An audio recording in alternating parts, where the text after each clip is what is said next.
Hey everyone, it's Dinah, and we are back with some more of Obi-Wan Kenobi, this time on to episode number 4 of season 1, and we had a pretty good episode 3. We had a pretty solid episode 3, with the inclusion of Darth Vader being a lot more prominent and a lot more kind of, promising and everything. Like from, I think he was there in the start, and he was there like for a bit more in the beginning too. The middle was the kind of pretty much like the first kind of 10 minutes were kind of Darth Vader, and then from that to the up until the end were kind of more kind of Obi-Wan and Leia stuff, like them dealing with like the kind of having to kind of actually maneuver like a galaxy overawed by the Empire and having to stay hidden and dealing with all sorts of Imperial kind of supporters and everything, and then finding help in the kind of most kind of hopeless places too, with Tala as well, who was like an ex-Imperial kind of spy, kind of infiltrator type person who was turned into a rebel fighter, into a rebel fighter too, kind of like Ian Versio. So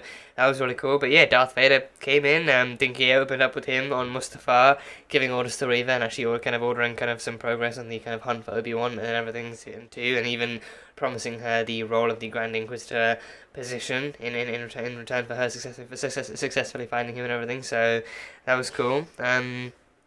Which then, of course, did kind of spark some rivalries and some tension within the kind of Inquisitor ranks and everything between, I think it was fifth brother and who Reva is. I think she's third sister, so a little bit of that too. So that was interesting to watch. And then I think in the very end too, I think in the safe house that they were in on Mapuzo, the Inquisitors arrived, and then Darth Vader came in tow as well. Like that reveal was just all sorts of kind of fucking horrifying to watch. Like the kind of shadow of him actually walking into the village, and then him actually walking through the village and force choking and force snapping next as he was walking along too. Actually, kind of trying to goad Obi-Wan out to lure him into the kind of trap of being able to save people, and that ultimately being defeated by Vader and everything. And I think I think I wouldn't even say they fighted. I just said that like Darth Vader did very forcefully confront him too, because then he cornered him a few times, and then Obi-Wan decided to just leg in, just kind of escape that kind of a confrontation. But then ultimately he did like the whole kind of sneak attack from behind, and then just kind of bombarded him with lightsaber swipes left and right and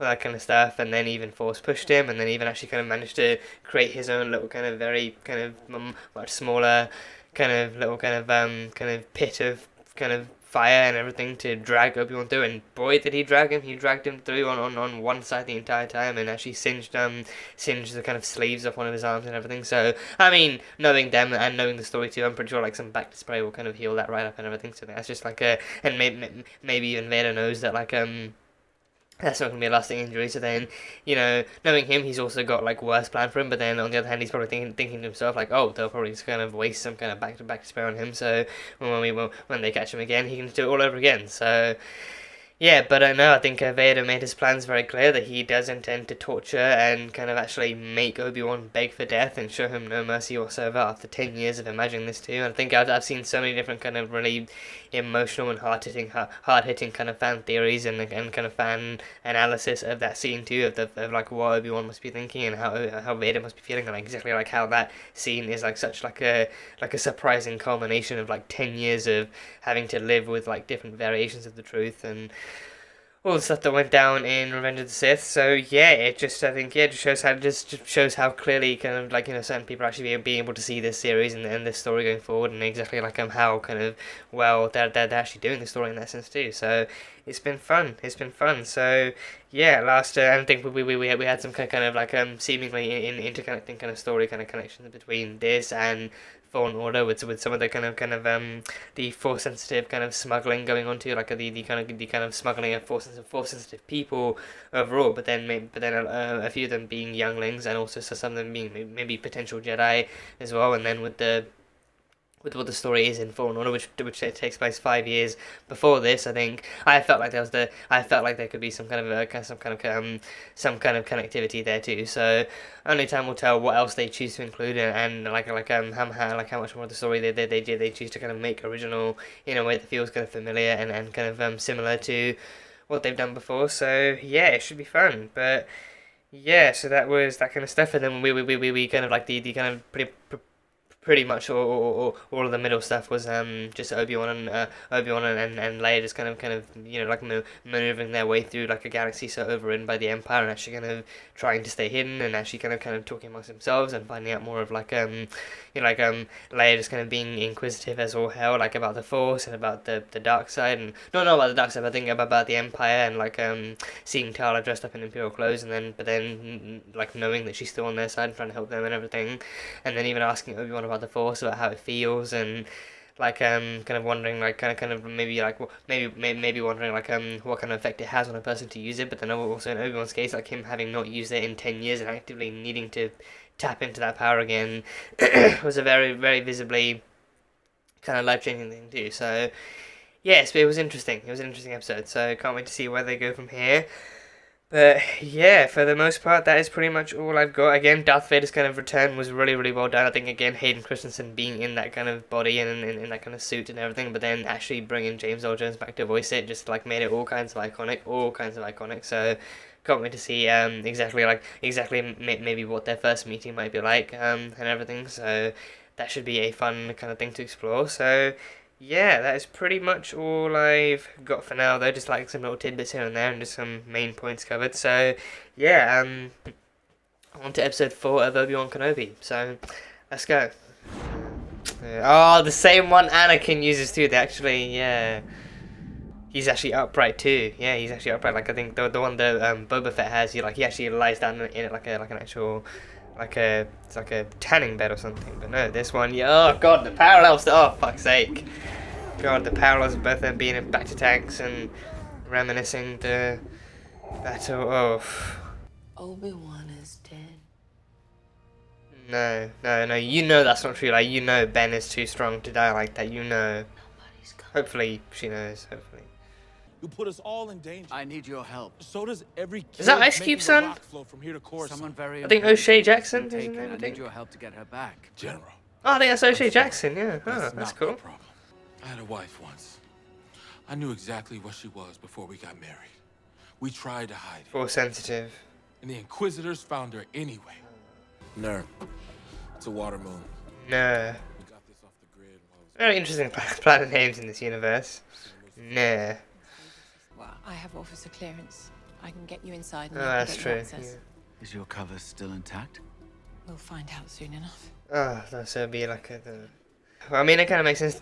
Tyler believes in him. Tyler still believes in the cause and everything, so might be his only hope. And yeah, I mean, she has the IDs and the uniforms and everything. So yeah. Probably only for her though, right? I don't know if she actually has spare uniforms for him. Could he pass for an Imperial officer? Not if he does that. Probably not if he does that.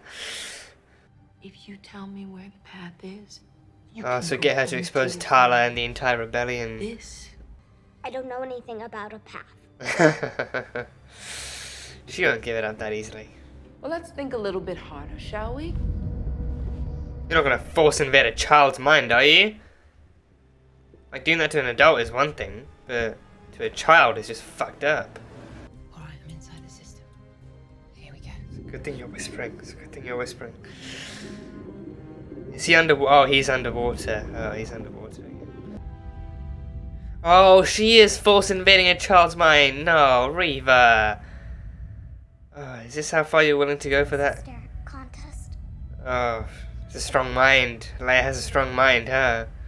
She has a strong mind. Can't be force manipulated, force controlled, or force invaded. Yeah, that's fucked up. Oh shit. Oh. Lola. Oh no. Oh, you brave soul. I droid when I was younger too. God, look at this place. What are they keeping down there?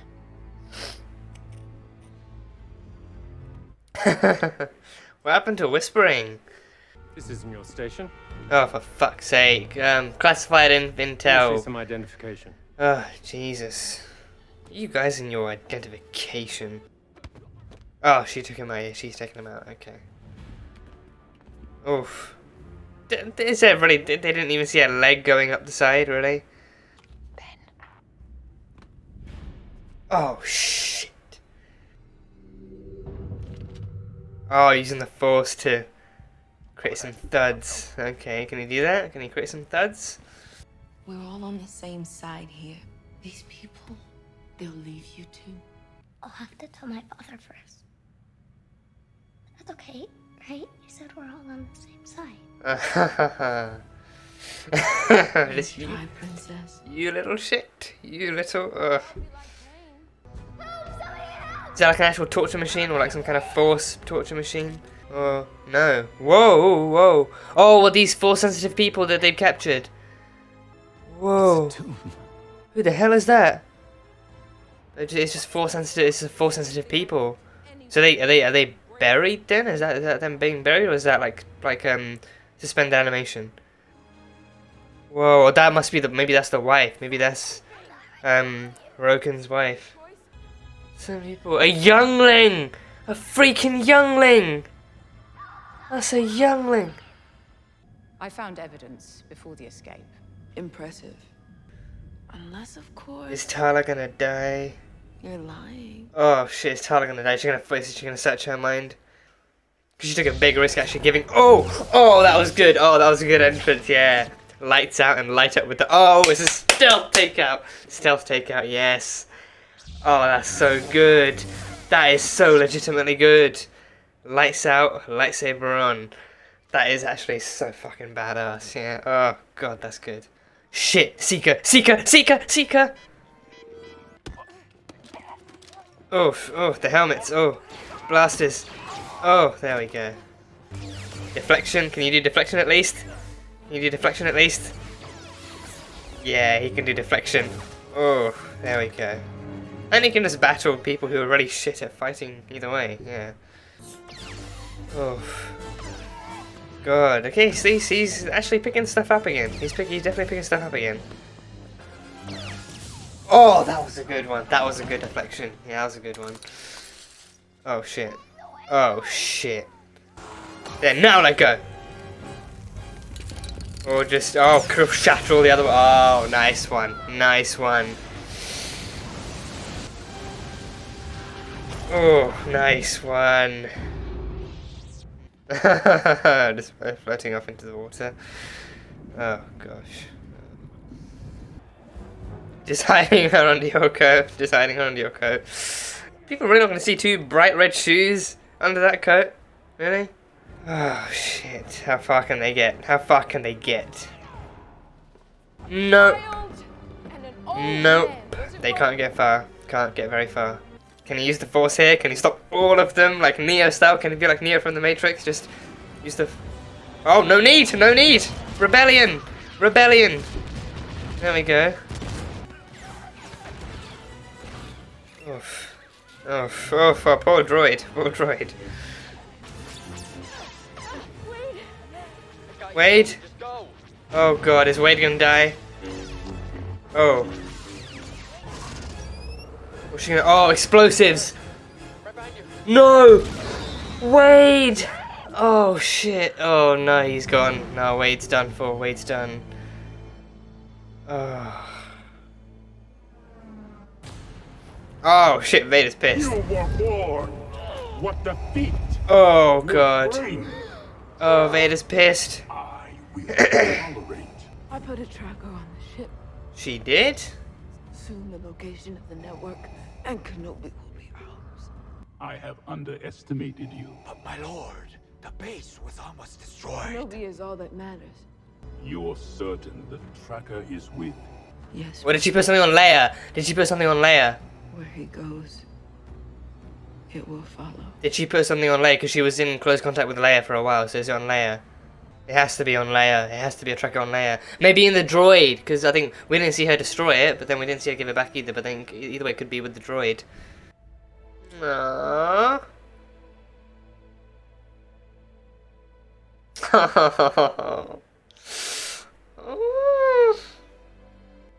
Oh god. Oh my god. Oh. The uncle and niece duo we never thought we'd get. But I'm so glad we did. I'm so fucking glad we did. Is the tracker in Lola? The tracker's in Lola, for fucking hell. Fuck. Yeah, the tracker's inside Lola. Okay, so, that was a tense episode. That was a very tense episode. So yeah, I think we had Leia in Imperial custody. We had Leia spending some time in Imperial custody, and I think the further on that went, because obviously, like, it obviously wasn't going to be something that was resolved too quickly or resolved too easily or anything. Like, it actually had to require infiltration and rescue and all that kind of jazz. But I could not help but wonder exactly like how deep it would go, but also I think based on how deep it did go, like her actually nearly getting plugged into a torture machine with needles going into her freaking face and everything, I was kind of wondering, I couldn't help but wonder how traumatizing that would be for a kid and how long that trauma would last, because then I think her actively becoming the leader of the rebellion against the Empire, or eventually actually reaching that point too, like how much more empowering that would be for her. Like she herself actually kind of granted she did not last nearly as long as others might have, but then I feel like then even then I feel like the way that the Empire treats prisoners too isn't really that special, like knowing that they have the dark side of the Force on their side too. I feel like they actively just really wouldn't waste too much time with prisoners. I think either plug them into machines straight away or even actually use the Force. And I think that depending on how useful the intel that like a prisoner can have is, maybe even have like an actual kind of like a Sith Lord like Vader, or like in the sequels like with Ren, actually using the Force to extract the information they need and then actually getting rid of the prison that way. Because then I think then like actual kind of like prolonged interrogation and repetition, like like continuous and repetitive interrogation and those kind of techniques also wouldn't really be necessary, because then they can easily use the Force, or like whoever has they can bring in someone who has the Force to use the Force or anything. But then Reva, I think the Inquisitors, many of them being former Jedi, I think even again, Force like having the Force doesn't mean you're a Jedi. Like actually being on the light side of the Force means you're a Jedi. But then Reva has the potential past of being a youngling who survived Order 66, but then was maybe picked up by the Inquisitors. But then I think Fifth Brother also seems to use the Force too, because then he used it to pin down Reva in the last episode. So I think he's also shown signs of being of actually wielding the Force. But then with the way that they treat Reva and her background too, I think that chances are I think they are actually original kind of Sith Inquisitors, and then Reva is a Jedi turned Sith. So yeah, but with this one though, I think Reva also really did not really use the Force straight away. I think she actively, her being who she is, she definitely kind of uses words as her weapons too. Like she uses her words to threaten, to manipulate, to order and everything. So I think she actively does use her words and try and use her she actually uses her kind of like the Force as somewhat of like a last resort in most cases too. So I think with this one, she actively did use the Force as a last resort. And I think maybe even then a sense of some sense of morality there too. Again, like the Empire is no stranger to killing kids or to capturing them, as we saw in the later scene of the actual kind of youngling kind of buried in the heart of the actual in the heart of the Imperial kind of archives and everything. So I think again, Empire doesn't care, especially if you're like a Force sensitive kid. If you are a Force, I feel like if you are a Force sensitive kid, I feel like maybe shouldn't there be some kind of 50-50 on whether they actually kill you or recruit you? Because then if you're a youngling, then that means that essentially just means that you show promise in actually being like a powerful Force wielder. So then for them, I feel like that could or even should mean that they can actually try and recruit them to the dark side. But then maybe if that doesn't work, and if the kid themselves actually does show signs of being strong with the Force and also being strong in their loyalty to what once was within the Republic and all that kind of stuff, then and with the Jedi as well, then maybe that means that they would much rather actually kind of not waste their time actually converting a child as strong as that than actually trying to actually kind of killing them and being done with it. So yeah. But I think initially Reva did actually try and manipulate her and actually scare her into thinking she was alone initially by telling her that Obi-Wan was dead and he burned to death on Mapuzo, and then that he wasn't coming and all that kind of stuff. So I think then from that point on you can definitely kind of see that kind of very, very conflicted kind of disbelief, and in the one hand being she can't believe that Obi-Wan that Ben is actually dead, but then on the other hand she's but then on the other hand she's actively no, she's actively no, I won't believe you. Ben is too strong. Ben got me this far. Ben got himself this far. He would not die just like that and everything. But then she also doesn't really know who Darth Vader is. She doesn't know Darth Vader. I think she barely saw him through the blinds. the last episode, so she really doesn't really know what to expect from a person like that, from being like that. She doesn't know what to expect from him and how strong he might be against Ben. So yeah, and I think again, like with Ben having been the only one who actually got her this far too, like with him being her sole protector, like the actual one to keep her by his side until he can get her back home to Alderaan too. It's just like I think he is really like I think he's a person that I think that this episode proved that she's actively trying to trust despite how little he tells her, but then because of how little he tells her and how much of the truth he hides too, I think because of that he is also proving to be a person that she's kind of continued to kind of distrust in certain ways, but then in terms of rescue he's doing like a decent job at it. He's trying his best, he's trying his hardest to actually get her home and everything, so I think that much she just kind of has to trust. But then who he is and why he specifically was actually sent to rescue her, I think is what's really kind of testing her patience and testing her faith and everything. So yeah, I think again you can't blame her as well. I think she would much rather be recognized either by her father or even by a person she actually recognizes too. But then again, because of who she is, I think her parents have very very deliberately kind of kept her on kind of low profile and actually kind of not allowed kind of too many people to actually connect to her and things. So that's why Ben, being the one person they trust and the one person they know would give her the attention and the priority that she deserves, is the one that they sent. So yeah. So yeah, I think again, Reva did use the Force on Leia to actually try and search her mind to try and see what they could do. I even love even in the midst of having her mind invaded and searched, and even in the midst of that kind of mental pain, I think I love that Leia still manages to muster the strength and the sass to muster out that comeback. Like, oh, what's this? Are we having like a staring contest or something? Are we trying to beat me in a staring contest? So that was that. But then no, I think Reva's failure there actually proved that Leia has a strong mind too. I think I've always kind of wondered, can because again, I think it doesn't show up until later, but then Leia is still Force sensitive. Like right now she's not, but then she is still Force sensitive. But then I think correct me if I'm wrong. The Force is I think to my knowledge the Force is like the Force weakness thing, like actually being weak and susceptible to the Force is I think shown. I mean, Anakin mentions it to Padme that the Force kind of control, like the mind control and the Force search only really fully works on weak-minded people.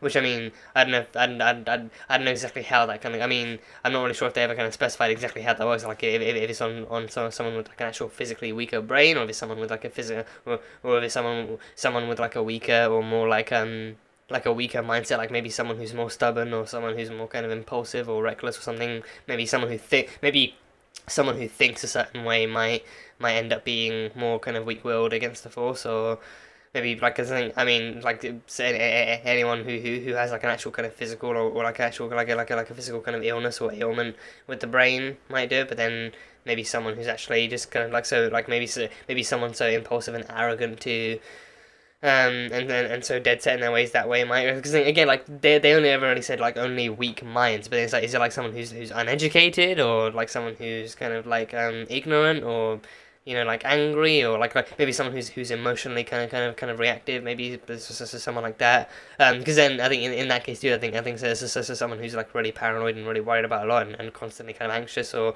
constantly fearful of something might easily give up stuff because then they'd be constantly thinking about what makes them weak and what makes them afraid and everything. So fear, because then fear leads to the dark side, and fear can lead to more of your kind of like more of your kind of can definitely kind of lead you to be read like an open book by your enemies and everything. So maybe fear makes you that way. So I don't know, but no, I think Leia proved to be impervious with the Force. I think even before that, I think she was only really revealed to be Force sensitive in the sequels too. I think the original trilogy never really touched on anything beyond her being like an actual like a strong and fierce and strong headed and kind of not hard-headed, but like a strong-willed and dead-set kind of human kind of leader and everything. So it still showed her to be just as powerful and badass without the Force. I think if anything, this is like a further kind of confirmation of that too. Like her mind is too strong and too kind of she's too sassy for the. She's legitimately too. I feel like she is also like legitimately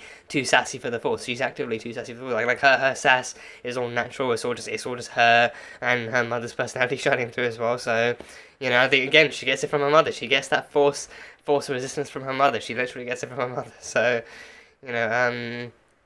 So there's that too. So, but I do love that. I actually do love that she was actually kind of unable to be read by the Force too. So there was that. But yeah, but that's that entire scene with her and Reva too. Just like that kind of back and forth really worked. And I think even like the kind of way it was acted too. Like Moses Ingram and I think Vivienne something. I think I very briefly had like a glance at her name on the actual cast list on Google. Like when I googled the cast, it's like Vivienne Blair, like something. I don't know. Her first name is Vivienne. I think I don't know that much. Like I think Lila or something. I'm not sure. But either way, Vivienne and Moses Ingram too. I think they both kind of acted the crap out of that scene too. Actually, kind of showcasing like the kind of authoritativeness and the kind of assertion that an Inquisitor has to show in that scene too, but then also like Leia having to be Leia and to be strong-willed, but then also having to react to this kind of news of like her one soul protector and guardian throughout this entire ordeal seemingly having died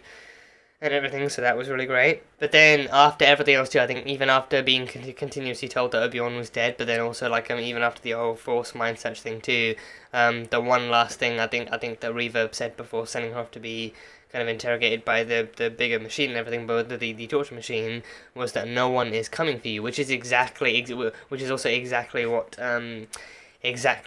Thingy, the kidnapper dude, told her before Obi-Wan rescued her, because then after he said that, then Obi-Wan rescued her, but then he was the only one, and he was also like a much more, with his kind of lack of his lack of sharing details and info and keeping her in the dark about a lot of stuff too, but then his ability to actively keep her safe, even in the most harshest conditions. I feel like that still really kind of did still like cement like a strong place for her for him in her heart too. Like okay, sure, he's not sharing everything right now, and there's probably a reason for that. Like despite how curious and inquisitive you are, but then at the same time, he's still here. He still came when no one else did, and he's actively still working to get you off the planet, despite the amount of pressure and trouble this kind of potentially puts him in and everything. So I think because of that, like, I think the fact that he came for her when no one else did, even after being told that no one would come, kind of definitely kind of made kind of I think maybe. I'd like to think it kind of played like somewhat of like a supporting role in pushing him to trust her, in pushing her to trust him, in even the kind of direst of actual circumstances. But then now, like actually being told that again after being told that Ben is dead, then kind of actually tells her, because then again, like I think not not even just for the lack of the fact that he hasn't really contacted sought out help from anyone else. I think the fact that like literally no one else has actually been sent or been told about her disappearance to do it, because then again her parents like specifically trusted Obi-Wan to actually go after her himself and everything. So I think being told that after being told that Ben is dead, I think that also can definitely kind of have like a kind of like a deja, like a really dark kind of deja vu effect on her too. Like, okay, so the first time I was told that Ben came, but now Ben's dead, and they're telling me again that no one is coming for you. So then she's repeatedly being told that, and I think also it also kind of shines like a darkness over just how important she is, because again, no one else is coming for her, and no one else can come for her, because no one else is allowed to know who she is, because she's that special, she's that important to the rebellion, to the future, to her family and everything. Like, she's that important. The fact that they actively only told one person, like the one person they trust about her, who she is, because she's that important, but then because no one else knows, literally no one else can come for her. So I think even her knowing like how secretively like her parents keep her to their side too, like she doesn't really kind of get let out or be introduced to other people, or she's not really kind of allowed to live that public of a life, but then her parents also keep her in the dark about a few things, but then her parents also being her parents, raising her a certain way, and only this one extremely disheveled kind of old looking dude who's been beaten up by the years and all that kind of stuff coming to you. Like a lot of weird crap has gone down in her life so far. Like in the last few days alone, like a lot of really kind of sinister and weird crap has gone down in her life that kind of can really plausibly and eventually kind of lead her to believe like in different things as well. So yeah. But yeah, that final scene did give us the really wholesome, the heartbreaking and heartwarming. It was so heartwarming it broke my heart, that scene of them two finally reunited on the actual transport jet back to Jabim and everything. That like that scene of her of her seeking out his hand and then holding it and then turning it and then holding it and then drawing it into her lap and everything. Like finally there's that link. Finally, there's the trust and the maybe not explicitly kind of like that. Maybe not that kind of familial love just yet, but there's that trust and there's that fondness and there's that shared connection between them. That like it's effectively her saying like, okay, thank you again for coming for me after I've been kidnapped a second time, and thank you for still being there and everything. And then Ben's just like, I think in this episode too. In this episode too, like Ben even telling Roken and the other kind of rebel kind of people that like at this point like nothing else matters to him but Leia, because I think not only because it's the mission, but then also like at this point she is now officially a child from his past that he kind of does instinctively and reflexively care about now, like like who she is, what she means and everything. Like she means the world to him now, and he can't let anything happen to her. But also he did keep his word and he did make a promise. So just a bunch of different things kind of pushing him to make sure that Leia actually stays alive and actually stays by his side until he gets to Alderaan and everything, and then he can actually hand her over and everything. You know, part of this makes me feel, right, like the actual kind of goodbye between them at the end is like, but by the time he actually does get her back to Alderaan, by the time he does return to her parents, like the actual goodbye between them, I swear that's gonna be some of the most heartbreaking shit they've ever pulled. That is gonna be some of the most heartbreaking stuff they've ever pulled. And I'm not ready for it. Like it's probably gonna be either just as bad, definitely gonna be just as bad, like just as emotionally kind of wrecking, but then also maybe just even worse than the scene in Mandalorian 2 of Din having to say goodbye to Grogu 2, because in that was a fresh relationship. That one was a fresh completely new and organic relationship built from Mandalorian season 1 to season 2, but with this one, you know, we know what's happened to them we know what's happened between him and her like her ancestors in the past, and we also know what's ahead of them in the future too. And everything, to the point where like the originals literally starts off with the hologram of Obi-Wan claiming that and I think even that one, I think she actively says Obi-Wan Kenobi too, so I think by that time she actively does know his actual real name. So at some point on the way, oh my god, what if the season literally ends with him telling her his real name, like maybe that's their goodbye, or maybe like in like actually towards the end of the season, like maybe like then he finally actually finds the strength and the courage and the actual love in him to actually reveal his real name to her, like actually telling him, like maybe even her asking him and then him actually trusting her and knowing her well enough at that point to be like, well, it used to be Obi-Wan Kenobi. I used to be Obi-Wan Kenobi, and then maybe even I don't know if they actually go so far as actually having him tell her that he actually knew her parents, like her real biological parents or anything, but because then that would be like a whole other story for him to have to dissect and talk about. Or then I think, or maybe I think maybe he wouldn't even have to do that. Maybe he could actually not be subtle, but I think maybe he could just be really kind of like vague about it too. Maybe he'd be like, I knew your parents. I can't really kind of say much about them now because memories are vague and fading, and I'm an old man now or something. But then I think maybe he could actually just be really vague about it, maybe he could just be like really vague about it, like I knew your parents, they were good people, they loved each other, they loved you, and maybe even I think I'm probably not going to mention that she has a brother, because then that would completely change up the sequel, change up the originals too. So, but no, I think maybe like he could actually just he could just be really vague about her parentage and actually mention what's important, the fact that they were that her parents were excited to have her and to be able to raise her and everything. So he's sorry that all got ripped away or something. But then I don't know. But I think overall, I'm gonna fucking die on this spot right here if there's actually like a name reveal where he actually tells her that his name is Obi-Wan Kenobi, because then at some point she has to realize that she has to find out that his name is Obi-Wan Kenobi, because then she has to say that in the actual hologram. But then how she finds out is also,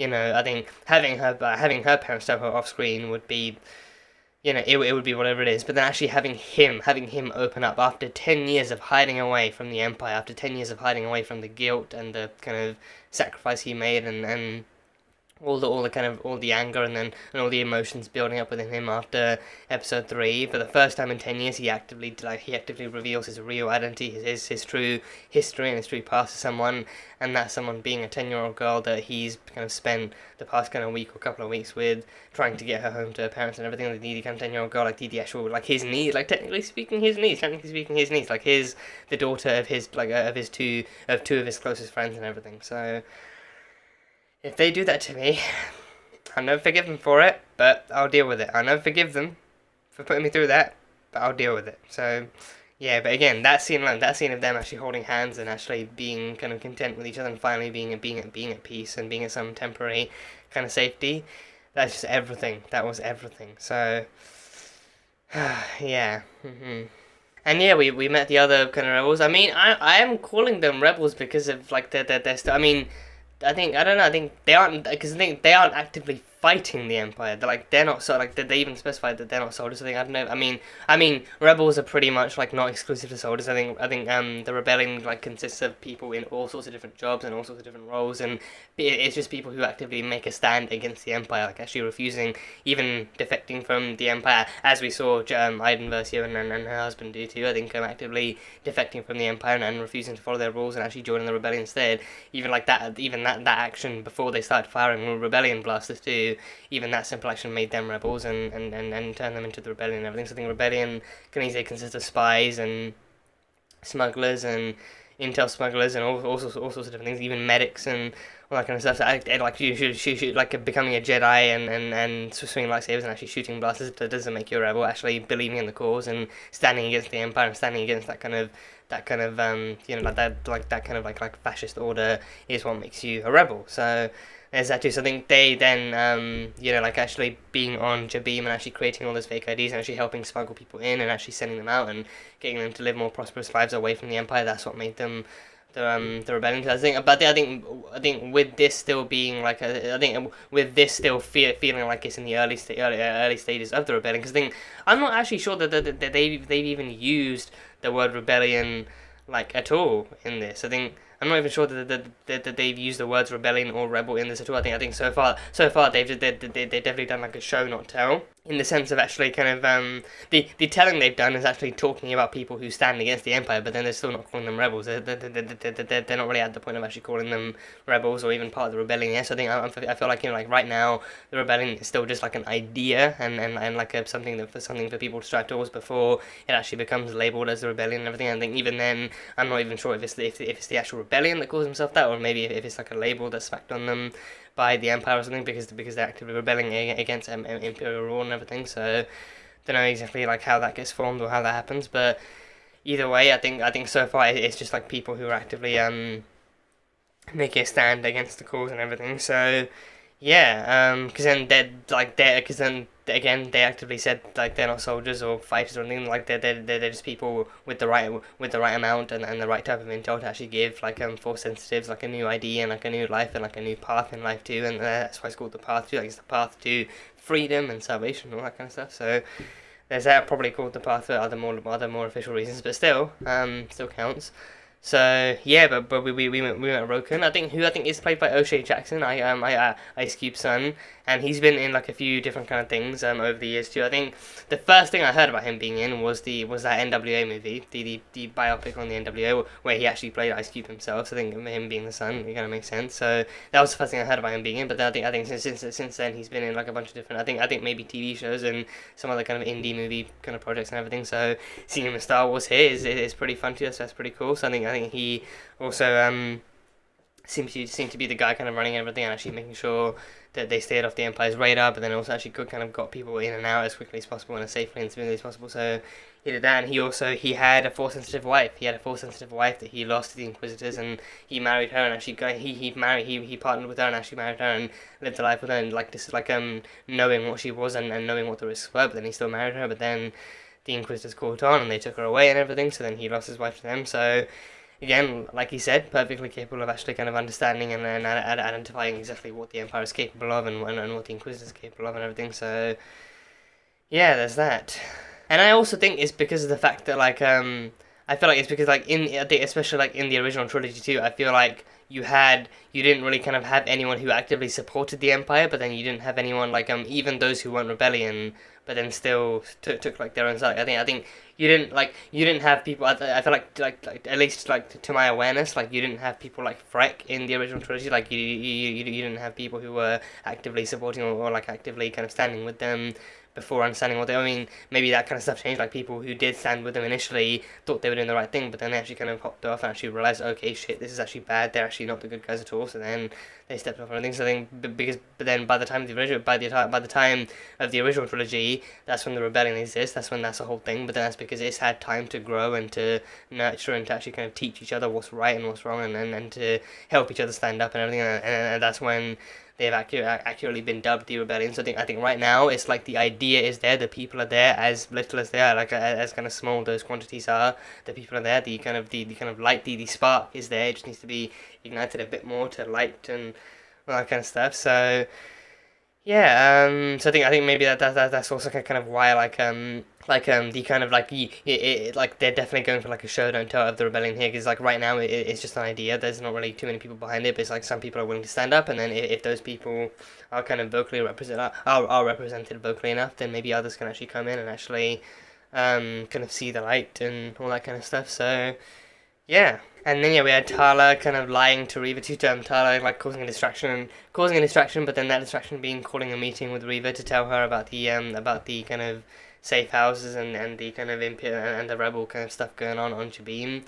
I think she did kind of tell that truth kind of, but then she actually kind of then deflected off of that with like a truth about, I think she said Florum. I think she said that the rebel stuff and the Obi-Wan stuff was going down on Florum, so she tried to deflect into that. But then Reva, I think this did like that interaction between them also like actually allowing Reva to go much darker and much more kind of like be like, because then I think that kind of parallel too, like with a child, she is understanding, she's actively kind of like to start with, she is actually much softer and much more kind of manipulative and much more kind of much more rounded with her words, actually promising Leia like no harm, no foul, none of this, none of that. Just tell us what we need to know, and we'll let you go on your way, and then probably follow you back in this way home. So there's that. But then actively being with Tala too, like an actual grown adult who's likely who she then figures out is likely a spy for the rebellion and everything. Then she's actively much harsher and much angry and much more kind of strict and everything, and then she's actively telling her like, wow, so like I actually kind of being shown putting two and two together, actually being like, so really surprising and really convenient that you would have all this intel just waiting to actually be revealed to us, because then that would mean that you also only had this intel because then you're a spy, you're working inside of us for the rebellion, you're actually kind of working against us to feed intel back to them and to find out what we're doing and everything, and then even actually mentioning like how Obi-Wan and the little girl with him got past your checkpoint, like how that could have been possible if you managed to identify who he was and everything, and then you should have actually upped the priority and all that kind of stuff. So then her actually managing to put two and two together and actually kind of like figuring out things quickly enough to actually kind of call like a close enough judgment on Tala 2 was really swift to see. So that was interesting, and I feel like so far like that's just kind of been the person that Reva is too. Like even at the end of the first in the first and second episodes too, it's revealed that she actually pulled she actually had Leia kidnapped, because then she looked into the Imperial archives and found the information linking Bail Organa and Obi-Wan as well, and then found out that Bail has a daughter. So then that daughter, obviously the daughter of the close friend of Obi-Wan, would hopefully be enough to actually draw Obi-Wan out and make him slip up and be and appear kind of really protective and impulsive and everything. So she's good at utilizing her resources, and she's good at putting two together, and she's also like really kind of like she can be very intimidating when she wants to be too. She can be very intimidating and threatening and actually actively. Because then I legitimately thought we were going to lose Tala there and then. I was pretty sure she'd maybe consider interrogation or consider torture, but then she'd be like, no, trade to the Empire, and also like a double crosser as well. No, just slice her down right there. And then I was legitimately kind of scared that we'd actually be losing Tala there and then, because then it would be like, because then it would also be a case of, oh god, okay, so we just had her for like an episode. She showed potential to be like a really fun and enjoyable character, and then they were a way to actually kind of showcase the Empire's talents and their superiority and their kind of no kind of like their low tolerance for for treachery or betrayal or any of that kind of stuff. And even then, it's like even that being a sign of like the rebellion like not being well established at that point enough yet too. I think at the end, like she doesn't even call it like a rebel or rebel scum, even though in the moment it might be. I think depending on how they execute it, it could either work or it might just be really cheesy. But then even in the end, she literally calls her a traitor and everything, which is easily what a rebel would be too, like a rebel, whether you be going from like a normal civilian or like a normal pilot to a rebel scum, or even going from imperial kind of soldier to rebel scum. So either way, it works. So yeah, but I think that like in this kind of episode too, I think Reva definitely kind of standing her ground and actually kind of like actually working like the case on two different fronts and everything. So definitely worked. But yeah, I think the first, I think they did actively kind of zoom in, or like at least show like a few faces. I think I think there were tons of at least over a dozen bodies in there, and then I think only a few of those faces were shown, and some of them in closer proximity than others. So again, I couldn't tell if I was actually meant to recognize it. I think I was hoping I would, because I was like, okay, like maybe if it's someone we've seen conveniently in The Mandalorian, or maybe someone we've seen in the movies, then maybe like a character like that.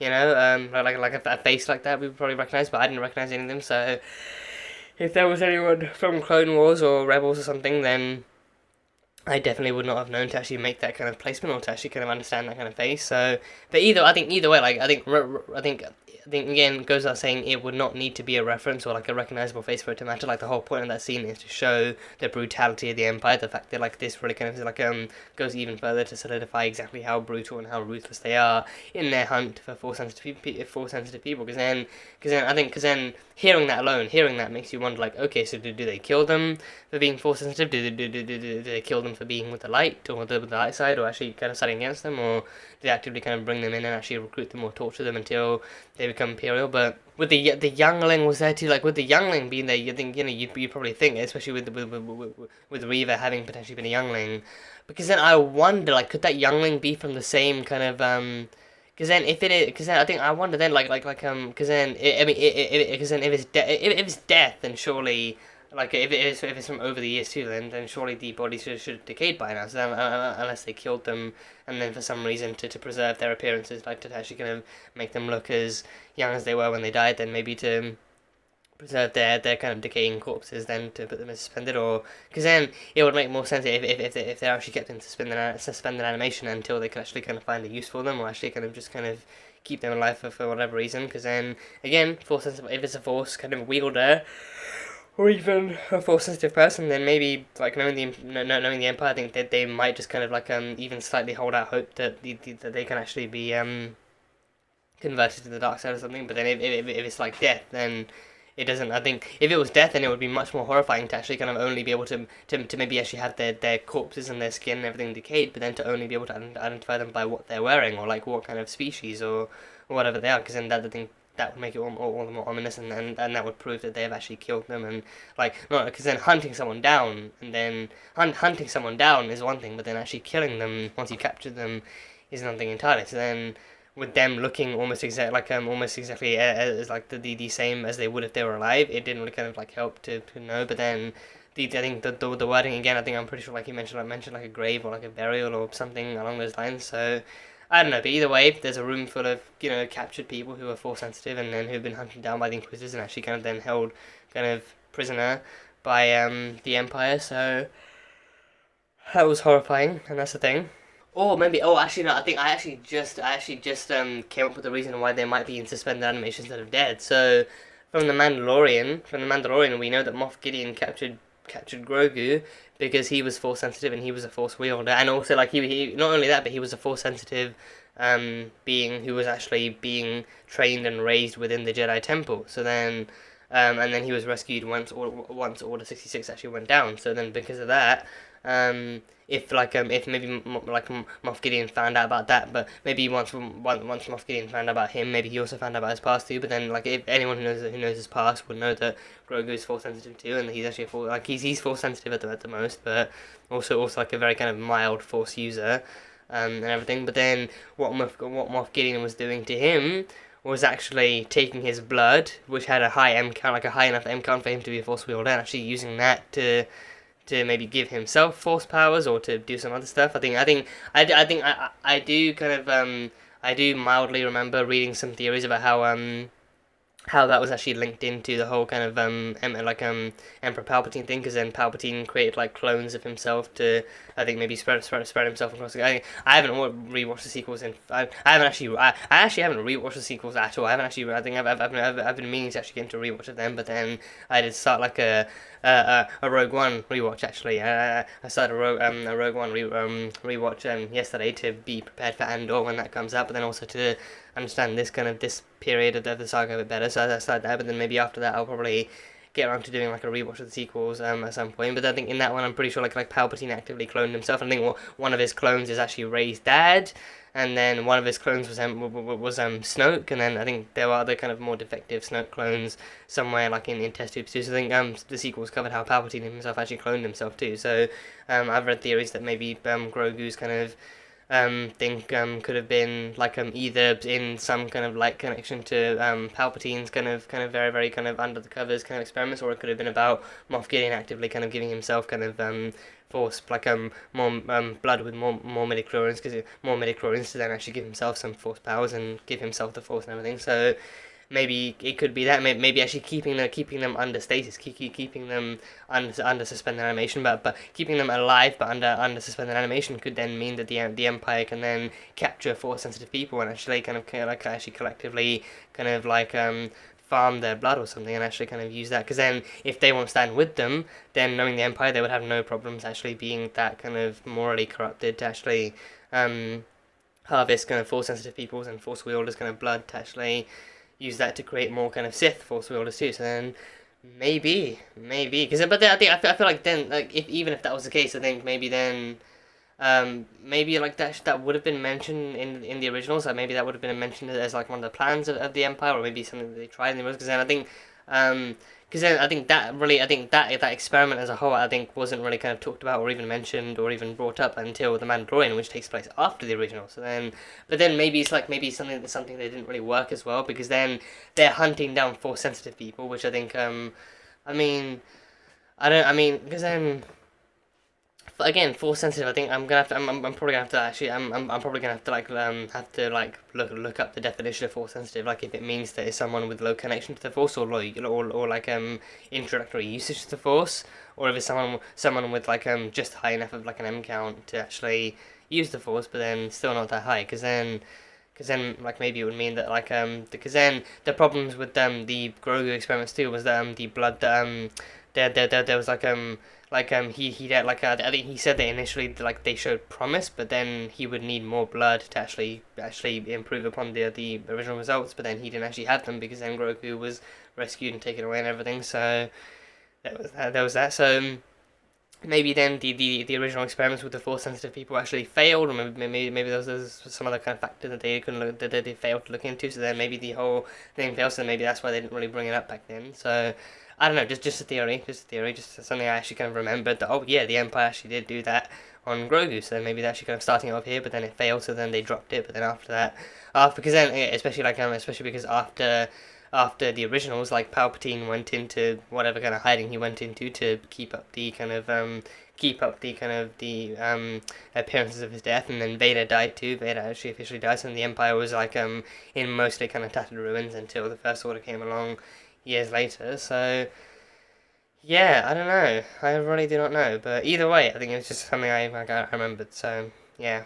And yeah, of course, Vader being Vader, he was not too happy. He was not too happy with Reva having failed to capture them and bring them to him. So that resulted in its very own kind of very, very hectic and angry kind of walking down the hallway and into the Inquisitor's meeting room, and actually kind of force levitating and choking Reva at the same time. So then him being like, you know how, like, I warned you how I would treat and respond to failure and the consequences of failure and everything. So then, but then that's when Reva reveals her full master plan, which is that she's actually put a tracker on the ship. So yeah, I mean, first thing to talk about, I think Fifth Brother just looks so fucking smug. He looks so smug actually watching her being choked up in the air, actually watching Vader being pissed off. The combination of Vader being pissed off and Reva actually being held up in the air and choking and everything just had him being the most smug, being like, yeah, I'm gonna sit back with some popcorn and watch this because I warned you this was good now, and I knew you'd actually end up being in this because of your own recklessness and your own impulsiveness and everything. So he was fully enjoying the show there, but but then Reva still managed to pull through with like a final kind of last minute kind of a bit of improv from her. So then she said that she put a tracker on the ship as well, and I think it wouldn't fail them, and they like wherever he goes it will follow, because then I thought because she'd been in such close proximity with Leia, maybe she could have easily put something on Leia, or actually put something under her cloak or something, and actually put like a tracker on her and everything. But no, it's on Leia, because then she actively did actually hold Leia there and actually kind of have it in her possession for like a good for God knows how long really. But then no, actually, I think actually putting it in the droid would be easier than putting it on a person, and a person can still find and feel where that tracker is, because then it's not meant to be on the body. But then with the droid, I think, you know, I don't know if I really don't know if Lola would actually second guess any kind of intervention on Lola from if Leia would actually second guess any intervention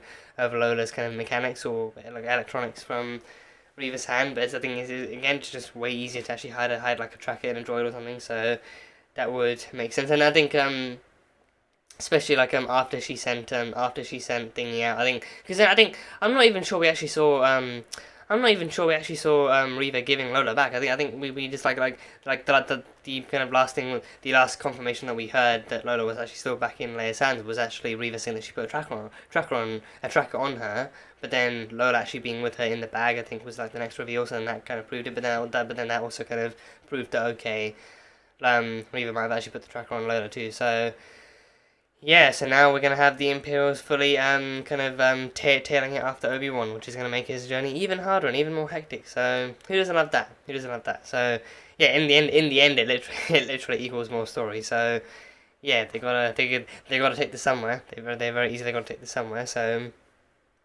that was cool. And I think Wade died too. I think I wasn't really gonna. I think I didn't originally have much to say about this, because I didn't really originally have much to say about this, because then even the way they played it off too was like Wade dying after having the crate of like bombs or whatever actually had being thrown at his ship and everything. So obviously they don't have X-wings just yet, so that's still a ways away. But again, I think that, like, his death, and also I think the kind of the actual solemnness and the quietude and the silence after his death, and even the reaction from the other kind of co-pilot, the other pilot that went there with him as well, like the actual sadness in her face in the actual mourning. Because then usually, if you watch anything from the originals onwards, I think you'll probably usually just see like the rebels actually dealing with it in their own time too. I think they'll deal with it in their own time, but then even then, like, that would be like some silence and sadness to like an appropriate length. But then after that, it'll probably be like actually returning to the mission and actually making sure that whatever success that they had actually stays in place and everything, actually does its job and everything. So, but with this one, it actively felt more noticeable and more and like a much longer kind of scene and like a much longer period of mourning. I think it's because once again, very early days and very early stages of the rebellion. So then, for one thing, losing anyone in the rebellion would be like an actual really kind of tough thing to take, because there's already so few of them as there is, and you don't know who is like fully in it. And then maybe there are others who are like opportunists or something, or maybe even others who are actually willing to sell them out if it means the safety from the Empire is guaranteed and everything. So you don't know who you can trust. You know how many, like, there really aren't that many kind of rebels to begin with. So I think that kind of made that scene all the more kind of visibly and noticeably kind of quiet and sad and sorrowful and everything. So really kind of actually really using this story and this series to really kind of establish like a few kind of key things from the get-go, and actually kind of establishing like the kind of like the actual timeline, the point in the timeline is actually set in like a really concrete kind of way. So yeah, but yeah, for now that is all I have. That is pretty much all I have. It seemed like a pretty kind of contained and very compact kind of story and episode. Like mostly just like for the most part, just like the interrogation of Leia and also the rescue of her from Kenobi's side too, and then some other kind of rebel and other kind of stuff kind of sprinkled in. So for the most part, just like a fun kind of story told in the space of like 50 or so kind of minutes. So it was fun. But yeah, that's pretty much all I have for now. So that was Obi-Wan Kenobi, Season 1, Episode number 4. So thank you guys, as always, so much for being here and for watching this video. If you guys enjoyed it, then feel free to leave a like and comment what you thought of the episode and what your theories are and what you hope to see in the coming episodes and how you feel about the series so far and everything. But keeping it civil, of course, keeping it civil. And for those interested in the full-length reaction, then that one will be over on Patreon, so you can go check that over there.